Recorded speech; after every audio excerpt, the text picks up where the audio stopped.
Hello, chefs. This is a special episode. I was recently on the Save Grace podcast with Steve Palmer, legendary restaurateur. I wanted to share a little bit of the episode. If you want to listen to the full podcast, make sure you go to the Save Grace podcast and find my episode. It's available anywhere you listen to podcasts. Enjoy. Hi, I'm Steve Palmer, and I'm very excited to welcome chef, author, and podcast host André Natera to Say Grace today.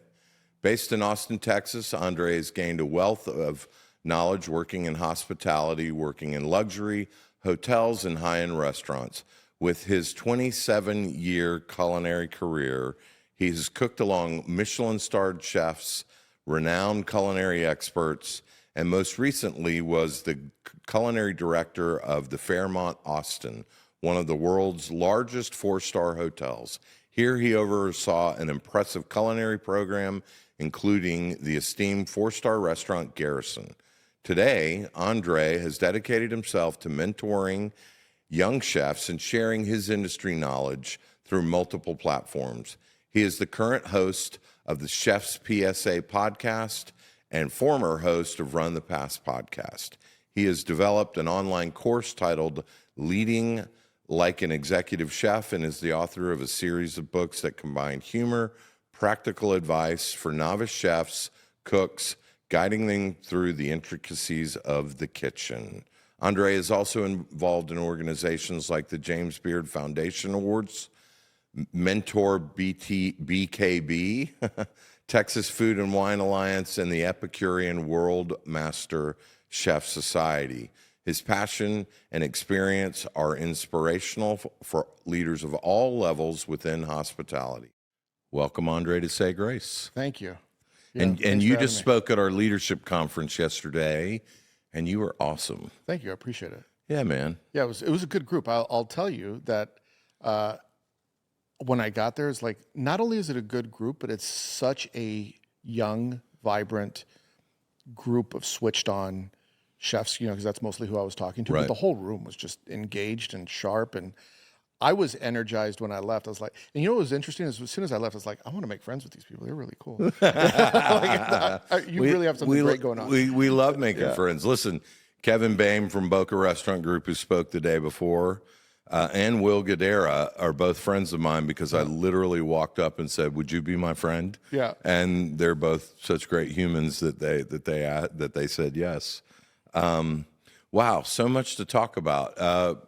We'll start. We'll kind of go chronologically. What made you want to be a chef? Well, here's an interesting story. Is I didn't want to be a chef. I was a bit of a knucklehead growing up, and Me too. my parents were like, "What are you going to do with yourself?" And I don't know. Like I didn't have any ambition. I wanted to. Honestly, what I wanted to do is I wanted to be a fighter. I wanted to be a boxer or an MMA fighter. That was my passion. Oh, wow. Early days of UFC is like UFC 1. I was like, that's what I want to do. But I couldn't explain that to my parents. Like, what do you want to do with yourself? I want to be the next Mike Tyson. That's what I want to be. And I was hanging out with one of my friends, and he says, talking about girls like young men do. And he says, you know who girls like? I said, what do girls like? And he's like, they like chefs. I said, I'm going to be a chef. They do like chefs. They like chefs. They So love I chefs. told my mom and dad, and they said, what do you want to do? And I was with my girlfriend at the time, and I said, I want to go to culinary school. I'm sorry, I want to go to chef school. And this guy was there that had a crush on my girlfriend at the time. And he says, you're going to go to culinary school. I said, what's culinary school? And he started laughing at me and saying, I said, it's chef school. And, he's like, this guy doesn't even know what culinary school is, making fun. He stole my girlfriend, by the way. True story. Wow. Because he knew what culinary school He knew what it was. I did. That was He just a knew dumb- what it was. Dumb punk kid. But when I got into it, because I played sports and whatnot, I was into the gym culture as a youth. I boxed a lot, and I realized that the kitchen culture was very similar to the atmosphere in the gym. Yes, chef. Yes, coach. Mm-hmm. The coach is like the chef. The sous chefs are like the pro fighters. Right. Right. The line cooks are like the amateurs or the up and comers. And so I fit in really well with the kitchen culture. And I was not afraid of hard work. I've been working since I was 5 years old, and it just worked. So I was like, I like this. I didn't really like cooking, but I liked the environment. I got good at cooking, being in the environment, because I am creative and I like to dig in. How do I get better at this? I'm competitive. And if you put me in any environment long enough, I start slow because I like to size it up, like what's going on here. But give me enough time and I'm ultra competitive. Like, okay, now I understand the game. Now I'm going to beat everybody. And so that's the way I was in the kitchen. Right. Yeah. Were you a saute guy, a grill guy? All of it. All of it. Okay. All of it. No, well, I take that back. I was a saute guy, a pasta station guy, garde manger. I love garde manger. Okay. Spent time in the pastry kitchen, banquet catering. I did not like the grill station. I feel like it's kind of one or the other. You're a grill guy, or you go down the everything else road? I was more of a pot and pan guy. Okay. Yeah, I was a saucier. The grill was like, it's not that I never worked the grill. Right. I just hated when I worked the grill. Like those were the dark times in my career.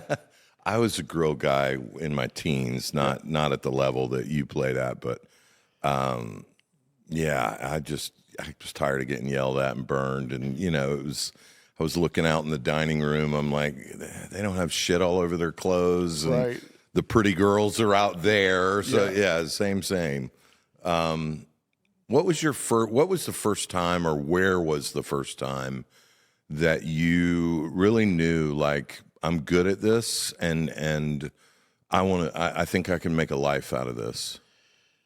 It was, I was working at an Italian restaurant in Denver, Colorado, and it was fine dining back then. And when I think about the food back then, it's like fine dining, best restaurant in the city. Like it'd be a joke today. Right. Like, people of would look course. and be like, "That's the best restaurant in the city." But back then, food trends were different and cooking was different. But it was the best Italian restaurant in the city, and I was like the junior sous chef. And I realized, like, I could do this. I was so intimidated to work in some other restaurants with celebrity chefs. And I remember talking to my chef, and I was like, hey, they're looking for a chef here, and this guy's a celebrity. And do you think I could ever be a sous chef there? He's like, yeah. He's like, that guy's food's not impressive. He's like, he's a celebrity, but his food's not good. I was like, yeah, I know, but he's making like green beans with bacon and like, stuff that I wasn't cooking at the time. It was like so complicated. Right.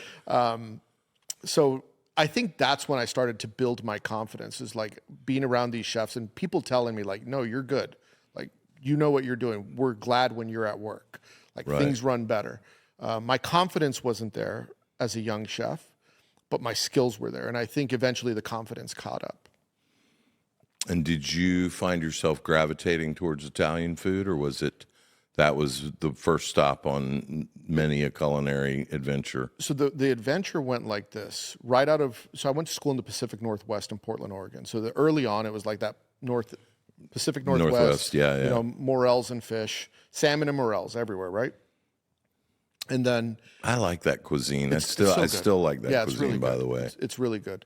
And then I moved, and it was Southwest cuisine was like all the rage. Dean Fearing, Mark Miller, Stephen Piles. These guys are changing the game at that time. Yeah. And while they're changing the game, I never worked for any of those gentlemen, but everyone was copying them. So I worked for the people that were copying those guys, right? So I was learning, hey, we're going to do the blackened swordfish with the papaya salsa on top, right? And the purple mashed potatoes. It was like, whatever was going on at that time. So I went from like Pacific Northwest to that Southwest cuisine. And then I went into the Italian route and then the French. And, I stayed the majority of my career cooking outside of Southwest cuisine. And it was like European. Like that's what everyone kind of cooked. If you weren't like a really interesting chef like Dean Fearing or Mark Miller, you were cooking what we called continental cuisine. Right, that's right. Yeah. Here, it was classically French-trained chefs using low country Southern shrimp and grits, she crab soup, But they're all the generation older than me, so they were all French-trained. Yeah, everyone was back then. Yeah. Everyone was. And when you were coming up, what was the environment in the kitchen? I came in at the tail end of the European chef. Okay. So I'm taking it back to like mid-90s. And it's a crazy story. I remember the hotel where I was working at, this, European chef, old school guy, calls everyone into a meeting, all the cooks, and he says, we have this new department. It's crazy when I say this story because it's going to seem like this is so normal today, but back then it was not normal. Sure. Calls everyone in, all the cooks, all the sous chefs, and he says, we have this new department in the hotel called human resources. And he says, the human resources director wants to sit in on my meeting. I don't know why she's here. Like he was pissed off about it. Of course. Old European guy, right? Yeah. And I was younger. I was like 18, so I kind of get it. It's like, okay, I get why they're here. But he didn't. And he says, first order of business, everyone needs to work 8 hours, no overtime. And at 8 hours, if you go over, I'm going to clock you out. Right? So he's saying this in the meeting to everybody. Right. The human resources, the new girl's like, excuse me. And he's like, yeah. She's like, you can't say that. He's like, can't say what? She's like, you can't say you're going to take away their pay if they work more than 8 hours. And he looked at her like she had two heads. Like, I don't understand what you mean. And he's like, okay. And he kind of dismissed her. And then he kept going. And he says, and I need to make sure we're controlling our labor. So if you don't take a lunch, I'm going to take it out anyway. And she interrupts him again. She says, excuse me, chef. And he says, yes. And she says, you can't say that. And he says, can't say what? She says, you can't take their break out if they don't take their break. And I'll never forget this. He looked at her like confused and he says, but I'm the chef. And I'm watching this and I said, you're done. Like I realized at that moment, I was like, you don't get it. Right. Like the world is changing and you didn't. Right. And it was shortly after that you started to see, because you remember what it was like. Oh, yeah. Everyone was German, Austrian, French, like the serious chefs were. Serious chefs. And the Americans were kind of like, oh, you're American. Right. Oh, yeah. The serious chefs, if you watched any great chefs back then, great chefs of the world, whatever, yeah. like European guys. Always. And I remember watching that, and this was like my 18-year-old mind's prediction. I was like, these guys are done. The Americans are coming in. That's interesting. Yeah, that's what the kitchen culture was like. So I was coming in at the transition of watching the old European guard in American kitchens leave, and then the rise and emergence of the American chef. I had a similar experience. I was working in a 5-star hotel, and our chef was French, and it was later, so it was already happening. It was just like the chef in the hotel had not caught on yet. Yeah. And he would throw pots and pans and all these different things. And I was like, let's see how, about 90 days he was gone, Yeah. Yeah. How do you think that informed early your behavior as a cook, the way you approached cooking? It made me not want to disappoint them. I never took it as like, oh my, like today they would say toxic chef, hostile environment. I get it. I never took it that way because like neither did I, by the way. Yeah, Those terms weren't around. No, it's just like I was fine with it. And I know this sounds stupid, but like I said earlier, I was a boxer. I was an MMA fighter. I was not afraid that the chef was going to beat me up. Right. Like he wasn't going to physically hurt me. He was just yelling at me. So right. It didn't bother me.